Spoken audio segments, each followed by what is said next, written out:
योगेश्वर संहिता आगे तक चलते हैं।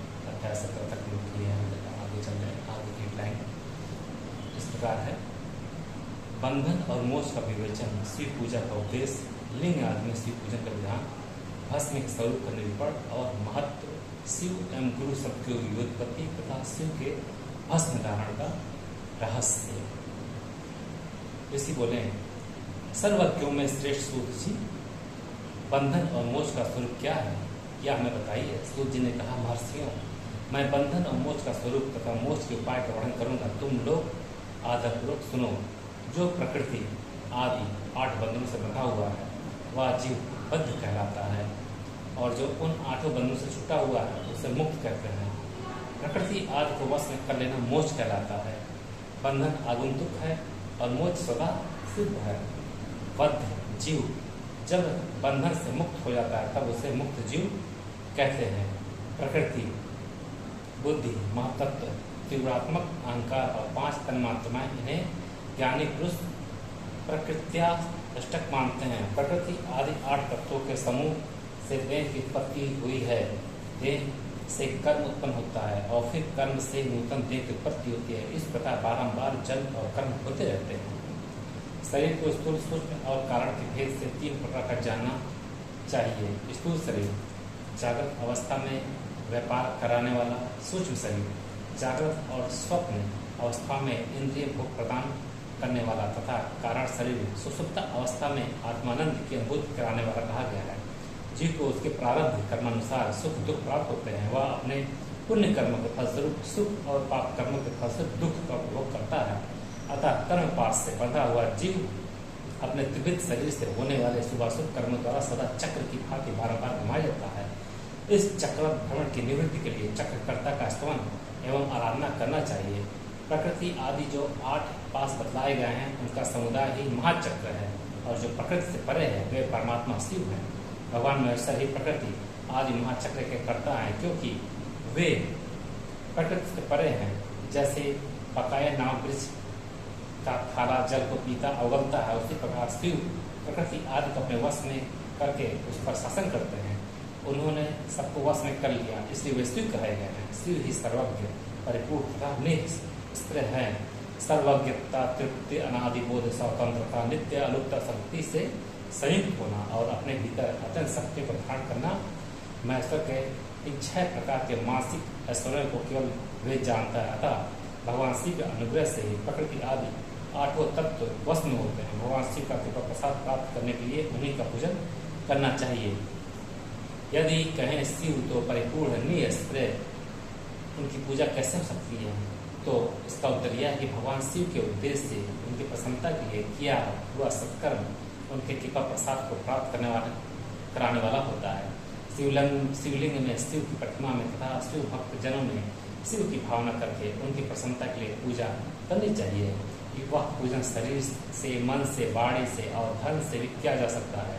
उस पूजा से महेश्वर शिव जो प्रकृति से परे हैं पूजक पर विशेष कृपा करते हैं और उनका वह कृपा प्रसाद सत्य होता है। शिव की कृपा से कर्म आदि सभी बंधन अपने वश में हो जाते हैं। कर्म से लेकर प्रकृति पर्यंत सब कुछ जब वश में हो जाता है तब वह जीव मुक्त कहलाता है और स्वात्म में राम रूप से विराजमान होता है। परमेश्वर शिव की कृपा से जब कर्म जनित शरीर अपने वश में हो जाता है तब भगवान शिव के लोक में निवास करना सौभाग्य प्राप्त होता है। इसी को सालोक के मुक्ति कहते हैं। जब तन मात्रा वश में हो जाती है तब जीव जगदम्बा सहित शिव का सामीप्य प्राप्त कर लेता है। यह सामीप्य मुक्ति है। उसके आयुध आदि और क्रिया आदि सब कुछ भगवान शिव के समान हो जाते हैं। भगवान का महाप्रसाद प्राप्त होने पर बुद्धि भी वश में हो जाती है। बुद्धि प्रकृति का कार्य है, उसका वश में होना साष्टी मुक्ति कहा गया है। पुनः भगवान का महान अनुग्रह प्राप्त होने पर प्रकृति वश में हो जाएगी। उस समय भगवान शिव का मानसिक ऐश्वर्य बिना यत्न के ही प्राप्त हो जाएगा। सर्वज्ञता और तृप्ति आदि जो शिव के ऐश्वर्य हैं उन्हें पाकर मुक्त पुरुष अपने आत्मा में ही विराजमान होता है।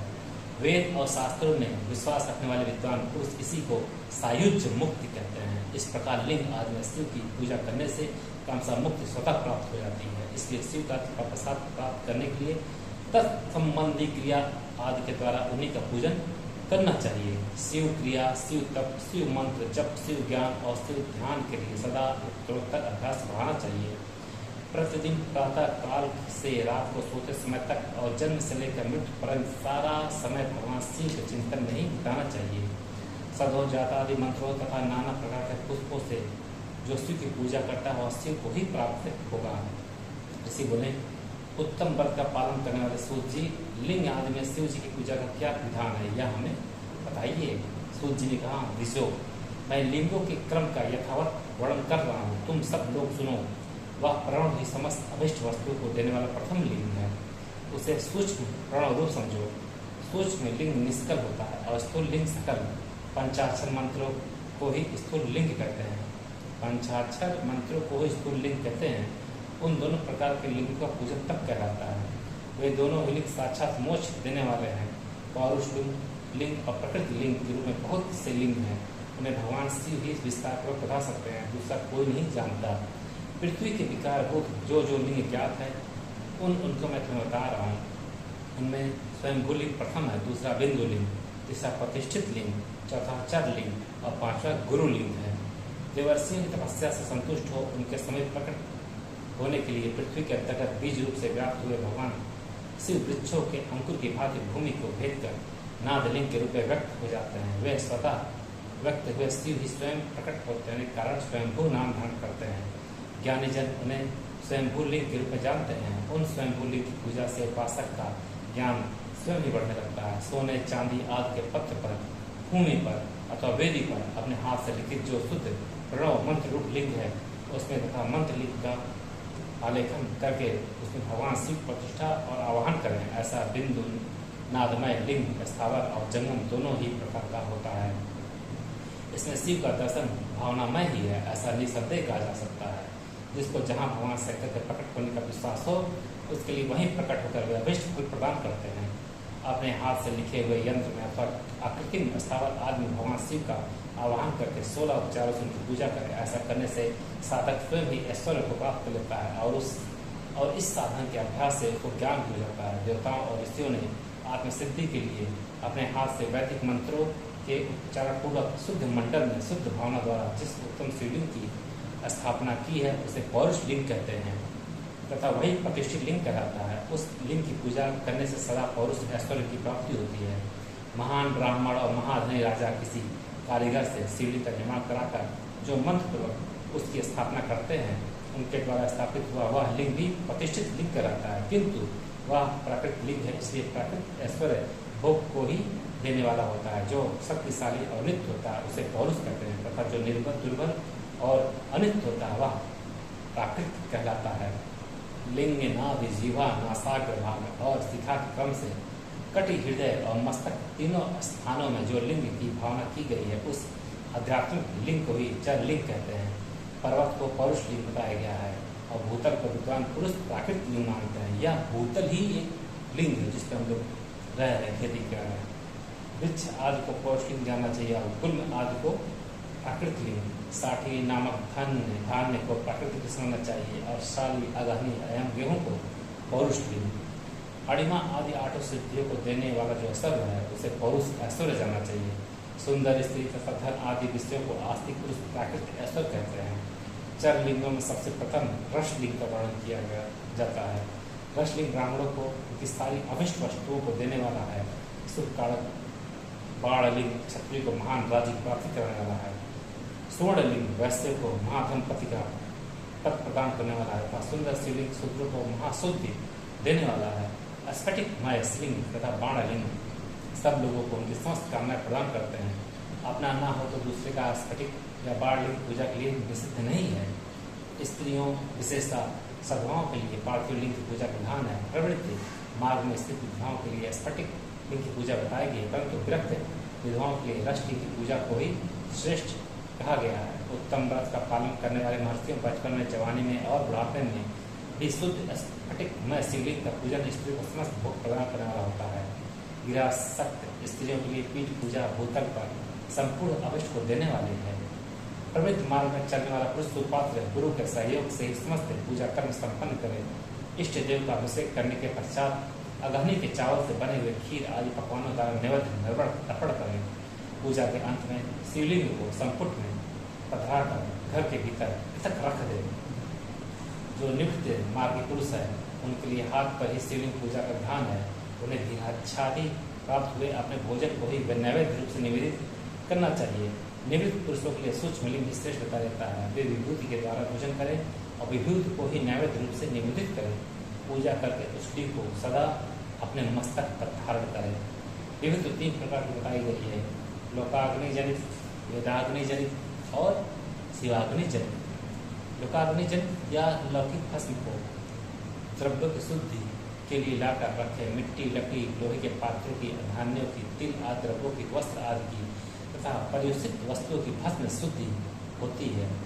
कुत्ते आदि से दूषित हुए पात्रों की भी भस्म से ही शुद्धि मानी गई है। वस्तु विशेष की शुद्धि के लिए यथा योग्य सजल अथवा निर्जल भस्म का प्रयोग करना चाहिए। वेदाग्नि जनित जो भस्म है उसको उन वैदिक कर्मों के अंतर में धारण करना चाहिए। मंत्र क्रिया से जनित जो होम कर्म है वह अग्नि में भस्म का रूप धारण करता है। उस भस्म को धारण करने से वह कर्म आत्मा में अर्पित हो जाता है। अघोर मृत्युधारी शिव का जो अपना मंत्र है उसे पढ़कर बेल की लकड़ी को जलाए। अघोर अघोर अभ्या पढ़ा है आपने, पढ़ लीजिए, पीछे दिया हुआ है। उस मंत्र से अभिमंत्रित अग्नि को शिवाग्नि कहा गया है। उसके द्वारा जले हुए काठ का जो भस्म है वह शिवाग्नि जनित है। कपिला गाय के गोबर अथवा गाय माता के गोबर को तथा समी, पीपल, पलास, बड़, अमलतास और बेल इनकी लकड़ियों को शिवाग्नि से जलाएं। वह शुद्ध भस्म शिवाग्नि जनित माना गया है। गोबर तथा समी, पीपल, पलास, बड़, अमलतास और बेल इन लकड़ियों को शुद्ध माना गया है। अथवा कुश की अग्नि में शिव मंत्र के उच्चारण पूर्वक काष्ठ को जलाएं। फिर उस भस्म को कपड़े पर अच्छी तरह छान कर नए घड़े में भर कर रख दें। उसे समय से अपनी कांतीय शोभा की वृद्धि के लिए धारण करें। ऐसा करने वाला पुरुष सम्मानित पूजित होता है। पूर्व काल में भगवान शिव के भस्म शब्द का ऐसा ही अर्थ प्रकट किया था। जैसे राजा अपने राज्य में सारभूत कर ग्रहण करता है, वैसे ही मनुष्य समय, सस्य आदि को जलाकर रांध कर उसका सार ग्रहण करते हैं। तथा जैसे जठरानल नाना प्रकार के भक्ष्य, भोज्य आदि पदार्थों को भारी मात्रा में ग्रहण करके जलाकर सारतर वस्तु ग्रहण करता है और उस सारतर वस्तु से सौदे का पोषण करता है, उसी प्रकार प्रपंच करता परमेश्वर शिव ने भी अपने में आधे रूप से विद्यमान प्रपंच को जलाकर भस्म रूप से उसके सार तत्व को ग्रहण किया है। प्रपंच को तत्व करके शिव ने उसके भस्म को अपने शरीर में लगाया। राख भभूत पूतने के बहाने जगत के सार को ही ग्रहण किया है। अपने शरीर में अपने लिए रत्न स्वरूप भस्म को इस प्रकार स्थापित किया है। आकाश के सार तत्व से केश, वायु के सार तत्व से मुख, अग्नि के सार तत्व से हृदय, जल के सार तत्व से कटिबंध और पृथ्वी के सार तत्व से घुटने को धारण किया है। इसी तरह इनके सारे अंग विभिन्न वस्तुओं के सारूप हैं। महेश्वर ने अपने ललाट में तिलक रूप से जो त्रिपुण धारण किया है वह ब्रह्मा, विष्णु और रुद्र का सार तत्व है। वे इन सब वस्तुओं को जगत के अभ्युदय का हेतु मानते हैं। इन भगवान शिव ने ही प्रपंच के साथ सर्वस्व को अपने वश में किया है। अतः इन्हें अपने वश में करने वाला दूसरा कोई नहीं है। जैसे समस्त मृगों का हिंसक मृग सिंह कहलाता है और उसकी हिंसा करने वाला दूसरा कोई मृग नहीं और तो उसे सिंह कहा गया है। अघोर मंत्र को पृष्ठ 30 की टिप्पणी में देखिए। सकार का अर्थ है नित्य सुख और आनंद, इकार का अर्थ पुरुष और वकार का अर्थ है अमृत स्वरूप शक्ति। इन सब का सम्मिलित रूप ही शिव कहलाता है। अतः इस रूप में भगवान शिव को अपना आत्मा मानकर उनकी पूजा करना चाहिए। अतः पहले अपने अंगों में भस्म लें, फिर ललाट में उत्तम त्रिपुंड धारण करें। पूजा काल में सजल भस्म का उपयोग होता है और द्रव्य शुद्धि के लिए निर्जल भस्म का। गुणातीत परम शिव राजस आदि सभी कार्य गुणों का अवरोध करते हैं, दूर हटाते हैं। इसलिए वे सबके गुरु रूप का आश्रय लेकर स्थित हैं। गुरु विश्वासी शिष्यों के तीनों गुणों को पहले दूर करके फिर उन्हें शिव तत्व का बोध कराते हैं, इसलिए गुरु कहलाते हैं। गुरु की पूजा परमात्मा शिव की पूजा है। गुरु को प्रयोग से बचा हुआ सारा प्रकार आत्मशुद्धि करने वाला होता है। गुरु की आज्ञा के बिना उपयोग में लाया हुआ सब कुछ वैसा ही है जैसे चोर चोरी करके लाई हुई वस्तु का प्रयोग करता है। गुरु से भी विशेष ज्ञानवान पुरुष मिल जाए तो उसे भी यत्नपूर्वक गुरु बना देना चाहिए। अज्ञान रूपी बंधन से छूटना ही जीव मात्र के लिए साथ पुरुषार्थ था। जो विशेष ज्ञानवान है वही जीव को उस बंधन से छुड़ा सकता है। जन्म और मरण रूप बंधन को भगवान शिव की माया ने ही अर्पित किया है। जो इन दोनों को शिव की माया को अर्पित कर देता है और फिर शरीर के बंधन में नहीं रह पड़ता। जब तक शरीर रहता है तब तक जो क्रिया का ही अधीन है वह जीवबद्ध कहलाता है। सूक्ष्म, स्थूल और कारण तीनों शरीर को वश में कर लेने पर जीव का मोक्ष हो जाता है, ऐसा ज्ञानी पुरुषों का कथन है। माया चक्र के निर्माता भगवान शिव ही परम कारण है। वे अपनी माया के दिए हुए दंड का स्वयं ही परिमार्जन करते हैं, अतः शिव के द्वारा कल्पित हुआ दंड उन्हीं का समर्पित कर देना चाहिए। जो शिव की पूजा में तत्पर हो वह मौन रहे, सत्य आदि गुणों से सहित हो तथा क्रिया, जब तप, ज्ञान और ध्यान में से एक का अनुष्ठान करता रहे। ऐश्वर्य, दिव्य शरीर की प्राप्ति, ज्ञान का उदय, अज्ञान का निवारण, भगवान शिव के सामिप्य का लाभ, ये क्रमशः क्रिया आदि के फल है। निष्काम कर्म करने से अज्ञान का निवारण हो जाने के कारण शिव भक्त पुरुष उसके यथोक्त फल को पाता है। शिव भक्त उस देश, काल, शरीर और धर्म के अनुसार यथा योग्य क्रिया आदि का अनुष्ठान करे। न्यायोपार्जित उत्तम धन से निर्वाह करते हुए विद्वान पुरुष शिव के स्थान में निवास करे। जीव हिंसा आदि से रहित और अत्यंत खुले शून्य जीवन बिताते हुए पंचाक्षर मंत्र के जप से अभिमंत्रित अन्न और जल को सुख स्वरूप माना गया है। अतः कहते कि दरिद्र पुरुष के लिए इच्छा से प्राप्त हुआ अन्न ज्ञान देने वाला होता है। शिव भक्त को भिक्षाम प्राप्त हो तो वह शिव भक्त बढ़ाता है। सुयोगी पुरुष भिक्षाम को संभुसत्व कहते हैं। जिस किसी भी उपाय से जहाँ कहीं भी भूतल पर शुद्ध अन्न का भोजन करते वह सदा मौन भाव से रहें और अपने साधन का रहस्य किसी का प्रकट न करें। भक्तों के समक्ष ही शिव के महात्म प्रकाशित करें। शिव मंत्र के रहस्य को भगवान शिव जानते दूसरा नहीं।